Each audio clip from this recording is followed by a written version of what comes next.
سوال 890 اچھی صحبت کا کیا اثر ہوتا ہے؟ جواب: اچھی صحبت انسان کے اخلاق اور کردار کو سنوار دیتی ہے۔ نیک لوگوں کی مجلس ایمان میں اضافہ کرتی ہے اور برے لوگوں کی صحبت انسان کو گناہوں کی طرف لے جاتی ہے۔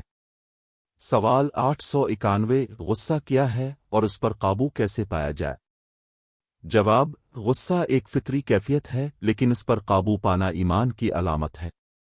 اسلام ہمیں سکھاتا ہے کہ غصے کے وقت خاموشی اختیار کریں، وضو کریں اور اللہ کو یاد کریں، کیونکہ غصہ شیطان کی طرف سے ہوتا ہے اور صبر اللہ کی رضا کا سبب بنتا ہے۔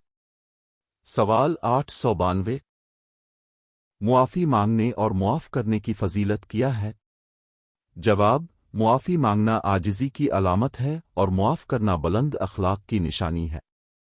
اللہ تعالیٰ اس بندے کو پسند فرماتا ہے جو دوسروں کو معاف کرتا ہے، اور قیامت کے دن ایسے لوگوں کو بڑا اجر عطا کیا جائے گا۔ سوال 893 امانت داری کیوں ضروری ہے؟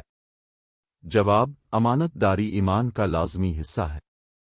جو شخص امانت میں خیانت کرتا ہے وہ ایمان کی کمزوری ظاہر کرتا ہے، جبکہ امانت دار شخص اللہ اور بندوں دونوں کے نزدیک قابل اعتماد ہوتا ہے۔ سوال 894 پڑوسیوں کے حقوق کیا ہے؟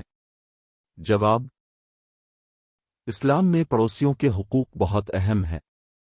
ان کے ساتھ اچھا سلوک کرنا، ان کو تکلیف نہ دینا اور ضرورت کے وقت ان کی مدد کرنا ایمان کی علامت بتایا گیا ہے۔ سوال 895 زبان کی حفاظت کیوں ضروری ہے؟ جواب: زبان انسان کو جنت بھی لے جا سکتی ہے اور جہنم بھی۔ جھوٹ، غیبت اور بدزبانی سے بچنا ضروری ہے، جبکہ سچ اور اچھے کلمات کہنا نیکی اور اجر کا سبب بنتا ہے۔ سوال 896 اللہ کا ذکر کرنے کی کیا فضیلت ہے؟ جواب: اللہ کا ذکر دلوں کو سکون دیتا ہے اور گناہوں کی معافی کا ذریعہ بنتا ہے۔ ذکر کرنے والا ہر حال میں اللہ کی رحمت کے سائے میں رہتا ہے۔ سوال 897 موت کو یاد کرنے کا کیا فائدہ ہے؟ جواب: موت کی یاد انسان کو گناہوں سے روکتی ہے اور آخرت کی تیاری کی طرف مائل کرتی ہے۔ جو شخص موت کو یاد رکھتا ہے وہ دنیا کی فانی چیزوں میں حد سے زیادہ مشغول نہیں ہوتا۔ سوال 898 دنیا اور آخرت میں توازن کیسے رکھا جائے؟ جواب: اسلام ہمیں دنیا کو چھوڑنے کا نہیں بلکہ آخرت کے لیے استعمال کرنے کا درس دیتا ہے۔ حلال طریقے سے دنیا کمانا اور آخرت کی فکر رکھنا ہی کامیابی کا راستہ ہے۔